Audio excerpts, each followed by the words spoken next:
Достар, бәрінен сәлем, қалдарыңыз қалай? Мен ойлап отырғанмын. Бүгін менде қандай тақырыпта әңгіме монолог болады деп. Бірақ таңертең шыға қойды бір тақырып ана туралы. Кешеде бір интервью көрдім. Өзімнің сүйікті көретін мықты психотерапевт, сондай духовный мастер, сондайларды көріп отырамын. Солардың ойлары менікімен ұқсас. Және жалпы әдемі тақырыпта интервьюларды көрген маған ұнайды. Мен жаяу жүремін. Қазір күнде осы көшемен жаяу жүріп жүрмін, бір кешке 6 километрдей. Сол кезде жүргенде интервьюларды көп тыңдаймын. Сондықтан бүгінгі тақырып ана туралы. Кешеде ата-ана туралы әңгіме болды. Ата-ана мен бала. Және бүгінде егер сіздің анаңыз келесі өмірде ана болса, қалар ма едіңіз деген сұрақ болды. Мен бірден жаздым, қалаймын дедім. Неге? Өйткені мен анамды жақсы көремін. Менің анам ең мейірімді, мен үшін ең ақылды, және өте тапқыр, алғыр, бай қуатты, санасы бай, өте интеллигентті, ортадан шыққан ана. Және мен анамның ата-бабасына қазір ризашылығымды айтқым келеді. Өзімнің ата-бабам бұл әрине.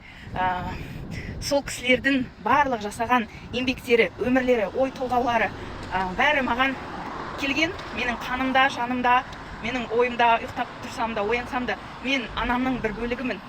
Және әрине әкем бар. Әкемнің де ата-бабасына қазір ризашылығымды білдіремін. Бүкіл ата-бабама бас иемін. Қаншама адамдар осы менің қазір қалыптасуыма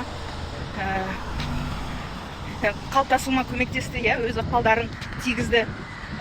Менің ата-бабам түбімен құрып кетпей, жалпы мені тұқым қуалау ретінде, мені бір адам ретінде шығарғандары үшін ризашылығымды білдіремін. Неге? Өйткені мен осы әлемге туылғаныма шүкіршілік етемін. Осы ашық аспанды көргеніме шүкіршілік етемін. Қазақстанымда туылғаныма шүкіршілік етемін. Неге? Өйткені менің бүгінгі күнді айтатын болсақ, таңым бейбітшілікпен атады. Шынымен біздің ата-бабамыздың тәуелсіздікті осы елге алып қалғандары өте жақсы нәрсе болды. Біз осы бейбітшілігімізді сақтап, жалпы халық болып осы елді көркете беруіміз керек. Бір-бірімізді қолдайықшы, достар.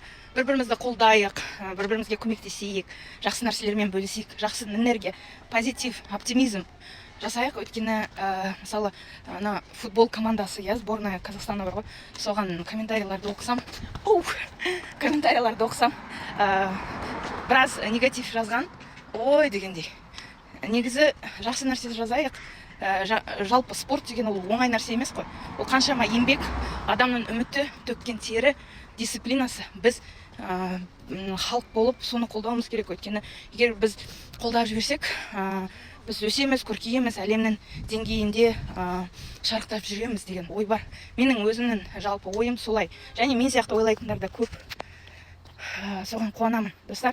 Мені тыңдаушыларым, мені тыңдап, лайк басасыздар, көптеген әдемі комментарий жазасыздар. Мен сіздерге өте ризамын.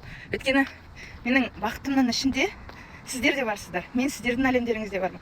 Егер біз кездесу керек емес болсақ, біз кездеспер едік. Сондықтан әр күніме, тұратын жеріме, тұратын үйіме, бүгінгі ауа райына Құдайға шүкіршілік етемін. Ата-бабама, балаларыма және бәріне. Ал сіздер, достар.